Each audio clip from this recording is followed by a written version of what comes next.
ತಾಯಿಯನ್ನು ನೆನೆದು ಕಣ್ಣೀರು ಹಾಕಿದ ಕುಮಾರಿಯನ್ನು ನೋಡಿ ಕಣ್ಣೀರು ಹಾಕಿದ ಜಡ್ಜಸ್ಗಳು. ಹೌದು ಸ್ನೇಹಿತರೆ, ತಮ್ಮ ತಾಯಿಯನ್ನು ನೆನೆಸ್ಕೊಂಡ್ಬಿಟ್ಟು ಅವರ ಅನಾರೋಗ್ಯವನ್ನು ನೆನೆಸ್ಕೊಂಡ್ಬಿಟ್ಟು ಒಂದು ಕುಮಾರಿ ಅವರು ಕಣ್ಣೀರನ್ನು ಹಾಕಿದ್ದಾರೆ. ಇದನ್ನು ನೋಡಿದ ಸಂಗೀತ ಅವರು ಒಂದು ಭಾವುಕರಾಗಿ ಅವರು ಕೂಡ ಕಣ್ಣೀರನ್ನು ಹಾಕಿದ್ದಾರೆ. ಸೊ ಏನಾಗಿದೆ ಕುಮಾರಿ ಅವರ ತಾಯಿಗೆ, ಯಾಕೆ ಒಂದು ಕಣ್ಣೀರನ್ನು ಹಾಕಿದ್ರು, ಇದೆಲ್ಲದರ ಬಗ್ಗೆ ಸಂಪೂರ್ಣವಾದ ಮಾಹಿತಿಯನ್ನು ಈ ಒಂದು ವಿಡಿಯೋದಲ್ಲಿ ನಾನು ನಿಮಗೆ ತಿಳಿಸ್ಕೊಡ್ತೀನಿ. ಅದಕ್ಕೂ ಮೊದಲು ನೀವು ನಮ್ಮ ಚಾನಲ್ಗೆ ಹೊಸಬರಾಗಿದ್ದರೆ, ನೀವೇನು ನಮ್ಮ ಚಾನಲ್ಗೆ ಸಬ್ಸ್ಕ್ರೈಬ್ ಮಾಡಿಲ್ಲ ಅಂದರೆ ಈ ಕೂಡಲೇ ಸಬ್ಸ್ಕ್ರೈಬ್ ಮಾಡಿ.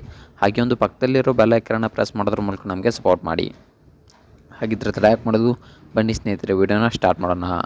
ಬಿಗ್ ಬಾಸ್ ಕನ್ನಡ ಸೀಸನ್ 13ರ ಪ್ರೋಮೋದಲ್ಲಿ ಕುಮಾರಿ ಅವರ ಕಥೆಯನ್ನು ಆಧರಿಸಿ ಒಂದು ತುಂಬ ನಿಧಾನವಾಗಿ ಭಾವುಕತೆಯಿಂದ ಸುಮಾರು ಹೇಳಬೇಕಪ್ಪ ಅಂತಂದರೆ ತುಂಬ ಕಷ್ಟಪಟ್ಟು ಇವರು ಇಲ್ಲಿವರೆಗೆ ಬಂದಿದ್ದಾರೆ ಕುಮಾರಿ ಅವರು.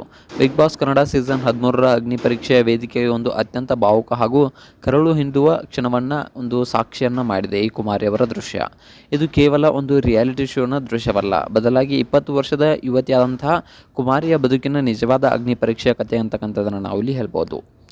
ವೇದಿಕೆ ಮೇಲೆ ನೋಡಬೇಕಪ್ಪ ಅಂತ ಅಂದರೆ ಒಂದು ಕುಮಾರಿಯವರು ನಿಂತ್ಕೊಂಡ್ಬಿಟ್ಟು ತನ್ನ ತಾಯಿಯ ಕುರಿತು ಮಾತನಾಡುತ್ತಾ ತಾನು ತಾಯಿಯ ಗರ್ಭದಲ್ಲಿರುವಾಗಲೇ ತಂದೆಯ ತಮ್ಮನ್ನೆಲ್ಲ ಬಿಟ್ಟು ಹೋದರು ಅಂತಕ್ಕಂಥ ಕರಾಳ ಸತ್ಯವನ್ನು ಬಿಚ್ಚಿಡ್ತಾರೆ. ತಂದೆ ಇಲ್ಲದೆ ಅನಾಥಳಾಗಿ ಒಂದು 20 ವರ್ಷಗಳಿಂದ ಆಕೆಯ ತಾಯಿಯೊಂದಿಗೆ ತುಂಬಾ ಕಷ್ಟಪಟ್ಟು ಒಂದು ತಾಯಿನನ್ನು ತುಂಬ ಕಷ್ಟಪಟ್ಟು ಸಾಕಿಸಲಿದ್ದಾಳೆ ಅನ್ನೋ ಮಾತನ್ನು ಹೇಳ್ತಾರೆ.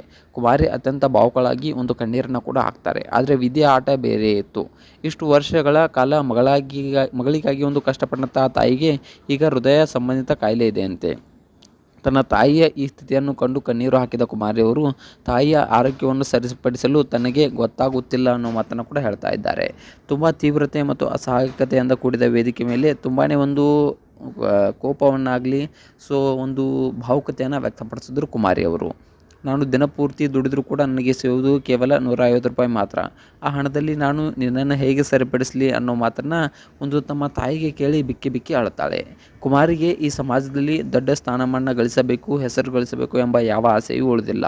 ಏಕೆಂದರೆ ಆಕೆನ ಒಂದು ಏಕೈಕ ಗುರಿ ಅಂದರೆ, ಏಕೈಕ ಚಡಪಡಿಕೆ ಅಂದರೆ ನನ್ನ ತಾಯಿ ಏನಾದರೂ ಒಂದು ಆರೋಗ್ಯವಾಗಬೇಕು, ಅವರ ಆರೋಗ್ಯವನ್ನು ಹೇಗಾದರೂ ಸರಿಪಡಿಸಬೇಕು ಅನ್ನೋದೇ ಒಂದು ಕುಮಾರಿಯ ಒಂದು ಆಸೆಯಾಗಿದೆ ಅಂತೆ.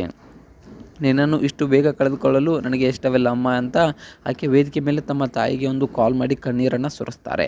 ತನ್ನ ತಾಯಿಯಲ್ಲಿ ಬೇಡಿಕೊಂಡ ರೀತಿ ಅಲ್ಲಿದ್ದ ಪ್ರತಿಯೊಬ್ಬರ ಕಣ್ಣಂಚನ್ನು ಒದ್ದೆ ಮಾಡುತ್ತದೆ. ಕುಮಾರಿಯ ಈ ಕಷ್ಟವನ್ನು ಕಂಡು ಆಕೆಯ ತಾಯಿಯ ಮೇಲಿನ ಅಪಾರ ಪ್ರೀತಿಯನ್ನು ಕಂಡು ಅಲ್ಲಿದ್ದ ಸಂಗೀತ ಶೃಂಗೇರಿಯವರು ಕೂಡ ಒಂದು ವೇದಿಕೆ ಮೇಲೆ ಕಣ್ಣೀರನ್ನು ಹಾಕ್ತಾರೆ. ತಾಯಿ ಮತ್ತು ಮಗಳ ಈ ಕಣ್ಣೀರ ಕಥೆಯು ಕೇವಲ ಒಂದು ಪ್ರೋಮೋ ಆಗದೆ ಪ್ರತಿಯೊಬ್ಬ ವೀಕ್ಷಕನ ಮನಸ್ಸನ್ನು ತುಂಬ ಒಂದು ಛಿದ್ರಗೊಳಿಸಿತು. ಸೊ ಇಷ್ಟೆಲ್ಲ ಕಷ್ಟಪಟ್ಟು ಬಂದು ಕುಮಾರಿಯವರು ಒಂದು ಬಿಗ್ ಬಾಸ್ನಲ್ಲಿ ಸೆಲೆಕ್ಟ್ ಆಗಬೇಕು, ಅಗ್ನಿ ಪರೀಕ್ಷೆಯಲ್ಲಿ ಒಂದು ಸೆಲೆಕ್ಟ್ ಆಗಬೇಕು ಅನ್ನೋದು ನಮ್ಮೆಲ್ಲರ ಆಸೆಯಾಗಿದೆ. ಸೊ ಈಗ ನಿಮಗೆ ಅನ್ನಿಸುತ್ತೆ ಒಂದು ಕುಮಾರಿ ಅವರು ಸೆಲೆಕ್ಟ್ ಆಗಬೇಕಾ ಅಥವಾ ಆಗಬಾರ್ದಾ, ಇದ್ರ ಬಗ್ಗೆ ನಿಮ್ಗೆ ಅನ್ನಿಸುತ್ತೆ ಅನ್ನೋದನ್ನ ಕಮೆಂಟ್ ಮಾಡಿ.